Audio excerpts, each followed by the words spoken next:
आज हमने पत्रकारों के सामने कुछ पेशेंट पेश किए हैं जो कि blood cancer, breast cancer, brain cancer के थे और जिनको की जवाब मिल चुका था, कोई इलाज नहीं बचा और वो पेशेंट आप पत्रकारों ने शूट किया है, उनसे मिले हो और वो बिल्कुल अभी उनकी रिपोर्टें भी नॉर्मल है और बिल्कुल ठीक है। किट भी लॉन्च की है, क्या महत्व है किट का और बताइए थोड़ा इसके बारे में। किट इसलिए लॉन्च किया कि पूरे भारत में कोई बीमार ना पड़े। हमारा एक मकसद है स्वस्थ व्यक्ति स्वस्थ रहे, मतलब स्वस्थ व्यक्ति को डॉक्टर की जरूरत ही ना पड़े। अब वो स्वस्थ रहने के लिए हम उसको तरीके बताते हैं, डीआईपी डाइट, खाना पीना, लाइफस्टाइल, सूरज डूबने का खाना मत खा, लेकिन फिर भी वो कहता है थोड़ी दवाई दे दो, थोड़ा कुछ बता दो, थोड़ा परहेज बता दो, थोड़ी कोई जड़ी बूटियां दे दो। तो हमने 13 जड़ी बूटियां यहाँ रखी हैं, उनको मिलाकर ये किट का निर्माण किया। एक और दे दो। 13 जड़ी बूटियों को मिलाकर ये किट का निर्माण किया है। पेट, लीवर, स्प्लीन शुद्धि किट। ये किट बीमारी की जड़ पे काम करती है और बीमार होने ही नहीं देती। जब इंसान बीमार ही नहीं पड़ेगा तो डॉक्टर के पास क्यों जाएगा। ये 30 रुपए रोजाना एक गरीब आदमी भी दे सकता है, मजदूर भी दे सकता है, रेडी वाला भी दे सकता है, रिक्शा वाला भी दे सकता है। एक और दे दो। है किट क्या सर ये बताइए कि कोई साइड इफेक्ट तो नहीं है, जैसे कोरोना ने बना दिया था उसके बाद थोड़ा बवाल मच गया इसमें। सर? इसका क्लिनिकल ट्रायल हुआ है, क्लिनिकल ट्रायल के बाद लॉन्च की गई है, ये ऐसे ही लॉन्च नहीं कर दी गई और बाकायदा आयुष डिपार्टमेंट क्लिनिकल ट्रायल पूरे अप्रूवल्स लेने के बाद लॉन्च की गई। और इसमें कोई ऐसी चीज ही नहीं। आप बताओ सौंफ क्या नुकसान करेगा, गुलाब का फूल बचपन से आप पान में गुलकंद खाते आ रहे हो, क्या नुकसान करेगा, आंवला क्या नुकसान करेगा, ये आपका सौंठ क्या नुकसान करेगा, अदरक क्या नुकसान करेगा, बहेड़ा, लौंग। इसमें जो 13 जड़ी बूटियां, मैं चाहूंगा एक बार इनकी फोटो खींच लो आप।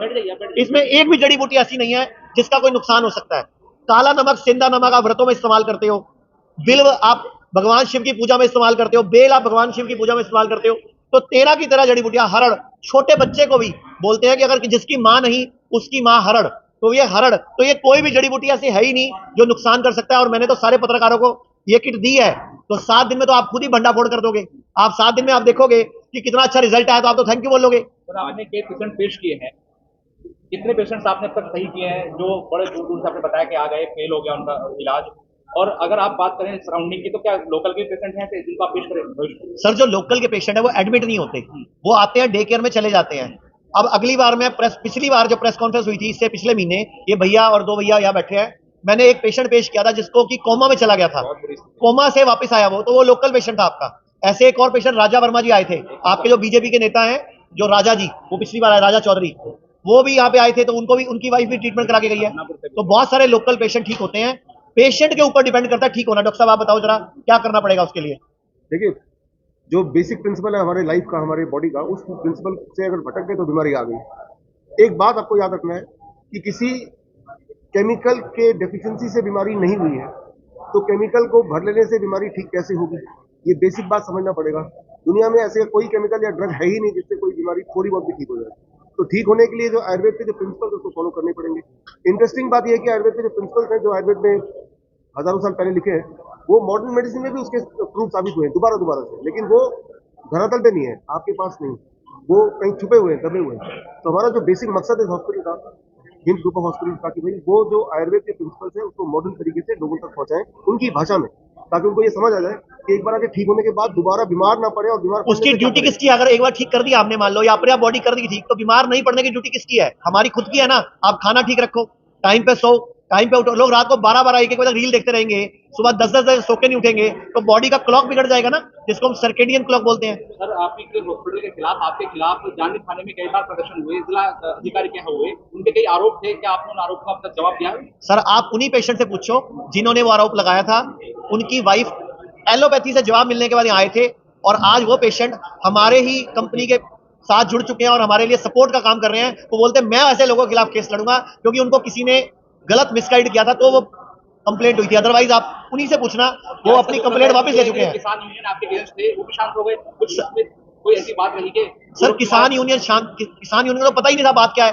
किसान यूनियन के पास तो एक परिवार गया, एक पेशेंट, कुछ ब्लैकमेलर लोग होते हैं जो हॉस्पिटल को ब्लैकमेल करके पैसा लूटना चाहते हैं, तो ऐसा एक कोई पहुंच गया।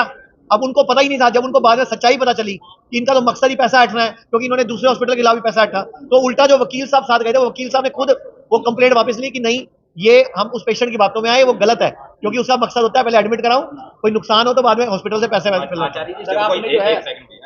तो यात्रा शुरू की जाती है तो एक विजन जो है, एक कॉल जो है, उद्देश्य जो है वो सेट किया जाता है।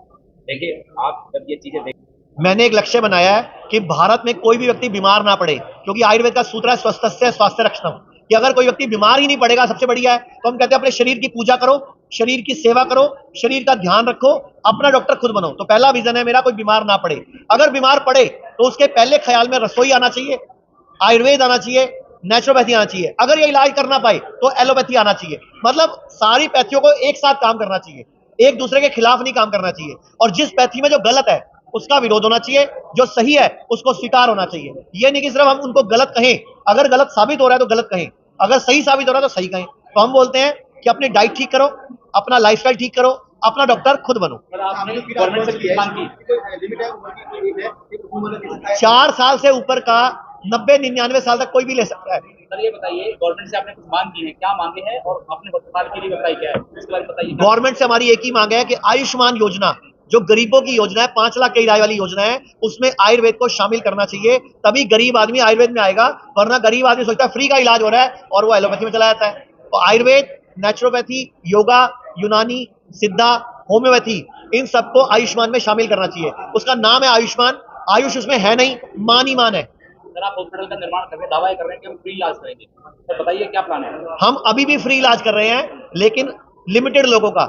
एक 150 बेड का अलग हॉस्पिटल तैयार हुआ, हमने योगी जी को रिक्वेस्ट किया कि उसका उद्घाटन कर दो, तो योगी जी ने यहाँ के डीएम को निर्देश दिए कि हॉस्पिटल की रिपोर्ट बना के दो। इसीलिए मैं आज 4 पेशेंट के साथ जाके, डीएम सर जो यहाँ के हैं उनके घर पे जाके मिला, उनको पूरी प्रेजेंटेशन दी, उनको रिपोर्ट दिखाई पेशेंट की, पेशेंट ने मिलवाया। तो वो 1 या 2 दिन में हमारे हॉस्पिटल में उनकी टीम आएगी और जो योगी जी को रिपोर्ट करेगी कि इस हॉस्पिटल का उद्घाटन करो, ये जेन्युइन लोग हैं। अस्पताल सर आप बहुत सारे हैं, तो मोटिव क्या है? मोटिव है, आयुर्वेद का अस्पताल कहाँ है? अस्पताल तो ऐसे है जहां पे बिजनेस हो रहा है, आदमी का कभी सोना बेच के जा रहा है, कोई ज्वेलरी बेच के जा रहा है, कोई प्लॉट बेच के जा रहा है, वो इलाज थोड़ी हो रहा है। और मैंने तो आपको फोटो दिखाई, जिसको आप बोलते हो इलाज, वो इलाज थोड़ी है, वो तो एक धंधा हो रहा है। उनसे पैसे भी लग गए उनके और उनको रंद हुई है। क्या करना है? तो इसमें इलाज उसको बोलते हैं जिससे व्यक्ति की दवाइयां भी बंद हो जाएं। जैसे अभी ये किट है, ये पूरी जिंदगी नहीं खानी, हर साल 2-4 महीने खा लो। इसमें एक डाइट चार्ट है, एक फ्री हेल्पलाइन नंबर है, आप वहां से बात करके डाइट ठीक करो, डीआईपी डाइट लो, खाने पीने का ध्यान रखो, सूरज डूबने के बाद खाना बंद करो और किट को भी छोड़ दो। ये किट जिंदगी भर नहीं खानी। अब तो कहते किट मत लो, आप इन जड़ी बूटियों से घर पे खुद किट बना लो। हमें कोई महत्वपूर्ण सवाल है कि इसके साथ कोई परहेज है क्या? किस तरह का परहेज ये है, हम बोलते हैं जो भी चीज जानवर से आती है वो छोड़ दो, क्योंकि आजकल मिलावटी दूध है। अगर आपको दूध पीना है तो 5 शर्तें हैं। नंबर 1, गाय की पीठ पे कुबड़ होना चाहिए, यानी कि भारतीय गाय होनी चाहिए। नंबर 2, 3 से 5 किलोमीटर जंगल में सैर करनी जानी चाहिए। नंबर 3, उसको कोई भी टीका, इंजेक्शन, ग्रोथ हार्मोन